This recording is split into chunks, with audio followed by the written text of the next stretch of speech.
La convention des signes. La convention des signes, c'est une convention qu'on s'est donnée dans le monde optique afin de différencier les miroirs concaves des miroirs convexes dans les distances et aussi de différencier les images réelles et virtuelles. Parfois, on met un négatif et on peut donner une signification aux signes autres que numériques. Parce qu'on sait très bien qu'une image ne peut pas être de grandeur négative. Une hauteur ne peut pas être négative. Ça ne se peut pas une hauteur de moins 3 mètres. Par contre, on peut mettre le moins pour indiquer que l'image est à l'envers. L'image est sous l'axe principal, alors on mettrait le signe négatif.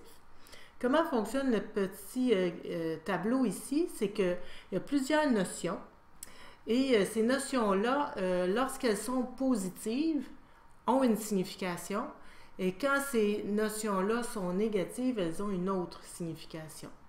Alors, la distance focale et le rayon de courbure, si on se souvient bien, la distance focale dans un miroir concave, elle est du côté clair.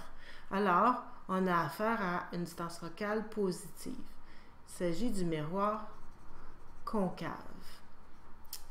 Le foyer étant là. Si on a affaire à un miroir convexe, le foyer est du côté sombre. Alors, la longueur est mesurée du côté sombre. On va lui donner le signe négatif pour indiquer qu'elle est de l'autre côté du miroir, pas du même côté que la lumière et que l'objet. Quand la distance focale ou le rayon de courbure associé au centre de courbure, sont positifs, c'est qu'ils sont devant le miroir, et quand ils sont négatifs, c'est qu'ils sont derrière le miroir. Maintenant, la distance image, DI.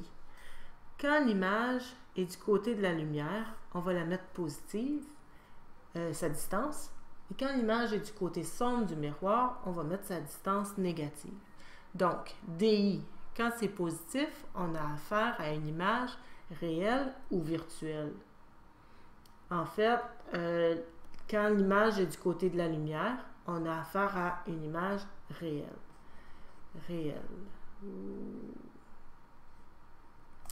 Et quand l'image est du côté sombre, on a affaire à une image virtuelle.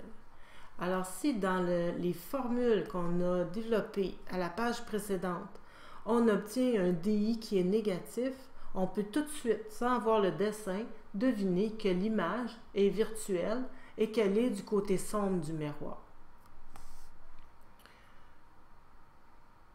La distance de l'objet. Bien, on ne travaillera pas avec des objets qui ont des distances négatives parce qu'on ne met jamais des objets en arrière du miroir. Alors, on va travailler avec un objet réel. On ne travaille pas avec des objets virtuels. C'est toujours positif, la distance objet. Hauteur de l'image. La hauteur de l'image, l'image est renversée. Non, pas vrai. L'image est droite quand sa valeur est positive, parce que l'image est au-dessus de l'axe principal. Et l'image est renversée quand elle a une hauteur négative, car elle se situe sous l'axe principal. On pourrait dire que quand l'image est droite, automatiquement, on a affaire à une image virtuelle. Et quand l'image est renversée, on a toujours affaire à une image qui est réelle. La hauteur de l'objet est toujours positive. Objet réel. Le grandissement maintenant. On sait que le grandissement, on le trouve à l'aide de la hauteur de l'image sur la hauteur de l'objet.